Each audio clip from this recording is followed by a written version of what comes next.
तो अगर ये गलत है तो फिर इसका प्रमोशन कैसे हो रहा है? सबसे रियल मुझे लगता है इन सब में अभिषेक है, फेक है। सबसे फेक बेबिका है मेरे लिए। Hi, it's me Akanksha Puri and you are watching me on FIFA fix. And मैं सच में बहुत डिसअपॉइंटेड हूँ, बहुत वक्त लगा मुझे शो को हाँ बोलने के लिए, और फाइनली मैं जब गई तो 2 हफ्ते में बाहर आई हूँ। मैं अपने आप से, शो से बहुत ज़्यादा डिसअपॉइंटेड हूँ। आई एम रियली सैड दैट 2 हफ्ते में बाहर। आकांक्षा, ऑलमोस्ट 4 साल से आप हर साल बिग बॉस के आने पर आपकी चर्चा होती जी, थी जी। और लेकिन आप मना कर देती थी। जी, अब तो मुझे लग रहा है शायद इस बार भी शायद मना ही कर देना चाहिए था अगर ऐसा सीन था इस बार। बट पता नहीं क्यों डे वन से मैं काफ़ी टारगेटेड फील किया मैंने इस गेम में, बहुत बायस्ड रहा ये गेम मुझे लेके। तो मेरे फेवर में डे वन से ही नहीं था ये शो।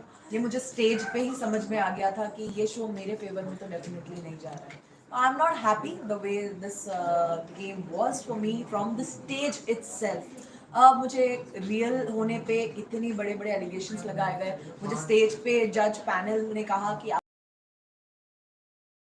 और आपकी body language miss India body language जैसी है, तो इतना परफेक्ट लोग इस गेम के लिए हमें नहीं लगता सही टास्क था जी। और डेयर हम लोग जब घर पे भी खेलते हैं तो उसमें बहुत सारी डेयर की चीजें कही जाती हैं। जी। डेयर टास्क था, उसमें आपको कुछ कहा गया, जैसे किस करने के लिए कहा गया तुरंत आपने हाँ कहा और आपको लगा था इतना बड़ा रिपोर्टेशन होगा। मुझे बिल्कुल भी नहीं पता था। इनफैक्ट जब मुझे हाँ बोला, मैंने फिर उनसे पूछा कि कितना क्या चाहिए। उन्होंने मुझे एक्सप्लेन किया कि हमें क्लिप पे किस चाहिए, हमें 30 सेकेंड तक चाहिए, ये चाहिए। और क्लियर बोला ओके मैं ये डेयर एक्सेप्ट करती हूँ। मैंने एक्सेप्ट किया, मैंने किया, मैंने शिद्दत से 30 सेकेंड अपना वो डेयर फिनिश किया और बिल्कुल उस टास्क को एक टास्क जैसे लिया, कुछ पर्सनली नहीं लिया। प्लस मैं एक आर्टिस्ट हूँ, मैं ऐसे सीन्स अपने को स्टार्स के साथ बहुत पहले भी परफॉर्म कर चुकी हूँ, मेरे लिए कोई बहुत बड़ी बात नहीं थी। प्लस हम जियो सिनेमा OTT प्लेटफॉर्म पे हैं, तो मुझे नहीं लगा था कि ये इतना बड़ा मुद्दा बनेगा।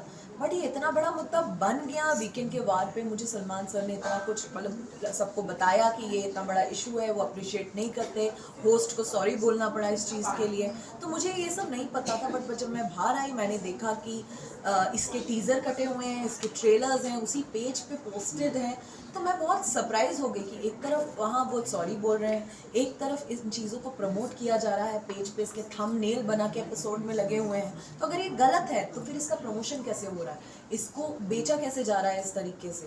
तो फिर तो सबको ही सॉरी बोलना चाहिए और फिर तो ये होना ही नहीं चाहिए। पर अगर ये है तो मुझे नहीं लगता ये गलत है, और मैंने तो डेफिनेटली इसे एज अ टास्क लिया।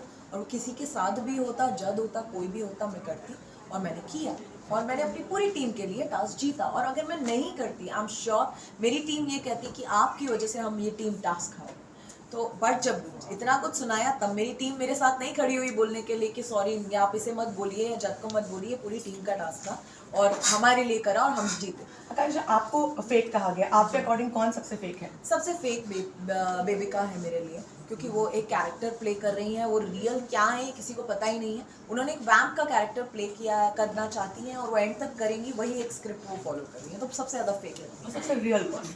सबसे रियल मुझे लगता है इन सब में अभिषेक है, जो क्लियर है, जो आपके मुंह पे अगर उन्हें बुराई करना है तो आपके मुंह पे करेंगे और पीछे भी वही बात बोलेंगे, पीछे कुछ आगे कुछ ये सब नहीं करेंगे। मुझे जिया भी काफ़ी फेक लगती हैं, बहुत ही झूठी लगती हैं। हमारे साथ बैठती हैं तो हमारी बात करती हैं, हमारी तारीफ करती हैं, दूसरे ग्रुप में बैठती है तो उनकी करती हैं, बाद में उनकी बोलती हैं नहीं नहीं उस बुराई में मैं नहीं साथ में थी, मैं तो सिर्फ सुन रही थी। बहुत सेफ होना चाहती हैं, लोगों के कंधे पे बंदूक रख के चलाना चाहती हैं। वो भी मुझे सही नहीं लगती इस गेम के लिए। वीक लगती है। पूजा के बारे में क्या कहेंगे? पूजा एक बहुत ही स्ट्रॉन्ग कंटेंडर है। मैंने हमेशा उनके पीछे से भी उनकी तारीफ की है। वो सही जा रही है, उनमें एक टैलेंट है सबको अपने हिसाब से कन्विंस करके चलाने का, और वो उस चीज़ को बखूबी अपने गेम में यूज़ कर रही है अपने फेवर। जाट के बारे में बहुत सारी बातें कही गई, कोई किसी को लगा कि वो कैसे नोआ है, किसी को लगा वो रियल है, उसका बैकग्राउंड अलग है। आप उसे कैसे जज करेंगे? अब जज करने की बात कर रहे सी डेफिनेटली कल्चर डिफरेंस तो है। कुछ चीज़ें जो उनके लिए कूल है हमारे लिए नहीं है, इसलिए जब वो करते हैं हम उन्हें एक बेनिफिट ऑफ डाउट देते हैं उस चीज़ का कि जहाँ से वो आते हैं उनके लिए वो करना ठीक है।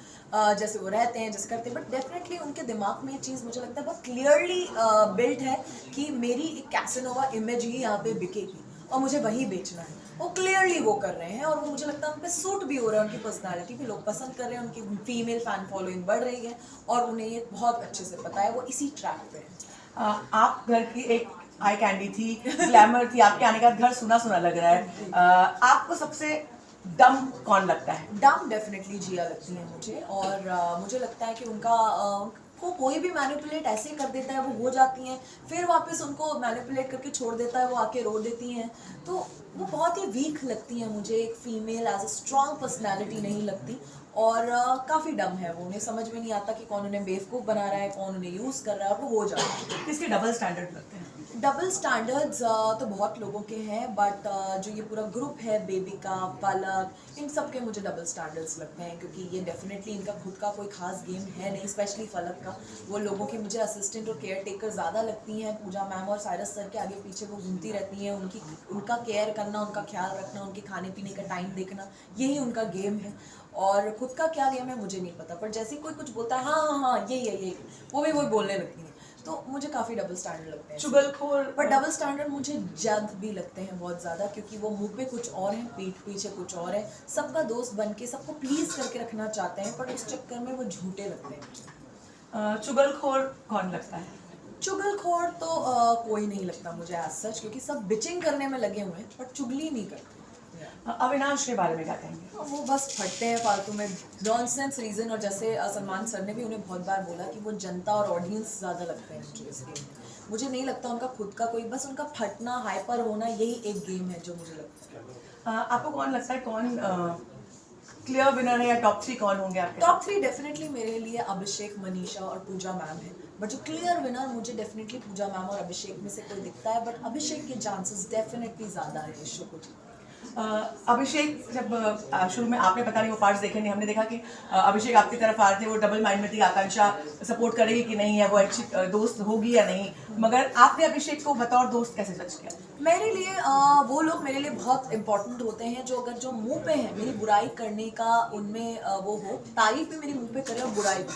अभिषेक को मैंने ऐसे ही जज किया, उसको कुछ बोलना भी था तो मेरे मुंह पे आके बोला कि ये आकांक्षा मुझे अच्छा नहीं लगता, पीठ पीछे भी उसने वही बोला। वो स्टिक करता है अपनी बातों पे, तारीफ भी करता है तो साथ देता है। और उसने क्लियरली, वो उसमें इतने गट्स थे कि उसने बोला कि वीकेंड के वार पे मुझे सलमान सर ने बोला कि आप रॉन्ग कंपनी में हैं, आकांक्षा और पलक से आप दूर हो जाए। पलक तो एलिमिनेट हो गई, अब आप हो, तो आपसे मैंने इसलिए डिस्टेंस कर दिया है क्योंकि वो शो पॉइंट ऑफ व्यू से शायद अच्छा नहीं दिख रहा है, इसलिए मुझे बोला गया है, इसीलिए आकांक्षा मैं स्पेस कर रहा हूँ, कोई पर्सनल इशू नहीं।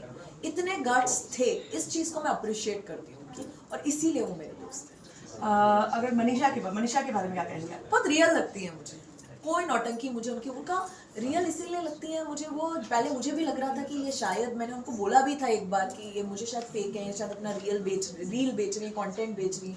बट जब मेरे क्लोज आए, मेरे करीब आए, जब मैंने उनसे बात की तो मुझे लगा वो ऐसी ही है, और वही उनका इनोसेंस ही उनका सबसे बड़ा प्लस पॉइंट है, मुझे बहुत स्वीट लगती है। आकांक्षा, आपकी जो पिक्चर थी, आपने सिर्फ ट्रेलर दिखाया और आपने ट्रेलर दिखाकर पिक्चर खत्म कर दी। ट्रेलर भी नहीं, टीजर लगा मुझे, तो ये ट्रेलर भी नहीं पहुंच पाया, तो टीजर में ही, ट्रेलर भी आने से पहले पिक्चर आउट हो गई। तो मुझे लगता है कि ये वेब सीरीज थी, पार्ट 1 में जो है आपका कैरेक्टर छोटा था, और मेन बिग बॉस जो है वहां पर हमें आकांक्षा को देखने में दिलचस्पी है। आई होप ऐसा ही हो। एंड अब मुझे लगता है इस चीज़ के एक्सपीरियंस से मैं काफ़ी प्रिपेयर्ड भी हो गई हूँ, और मुझे पता है मुझे क्या तो बिल्कुल नहीं करना है और क्या करना है। आई थिंक एक क्लैरिटी मिल गई इस शो में। एक और चीज आकांक्षा, जिस भी शो में आप जाती है, कंट्रोवर्सी तो आपके साथ जुड़ जाती है, कंट्रोवर्सी क्वीन बन गई हैं अब तो लग रहा है ये एक हैशटैग जरूर मेरे लिए ट्रेंड हो जाएगा। एंड पता नहीं क्यों ये कंट्रोवर्सी से मेरे पीछे छूटता ही नहीं। जिस चीज़ को मैंने एज अ टास्क भी किया वो भी बाहर कंट्रोवर्सी बन गई। एंड पता नहीं, जहाँ आकांक्षा पूरी जाती कंट्रोवर्सी वो ही जाती। किसके साथ आप कांटेक्ट रखेंगी फटाफट, और किसके साथ नहीं रखेंगे शो में? जी मैं ऑलरेडी टच में हूँ पलक के, वो एलिमिनेट हो चुकी हूँ, वो भी बाहर हैं, तो उनसे टच में हूँ। और मैं चाहूँगी अभिषेक और मनीषा से मैं टच में हूँ, क्योंकि उनके साथ मुझे बहुत अच्छा वाइब फील। चलिए आकांक्षा, आपको हमेशा अप्रिशिएट किया है कि, और I am really looking forward to कि आप बहुत अच्छा कुछ करेंगी, और आपको और देखने का मौका किसी और रियलिटी शो में मिलेगा। Thank you so much.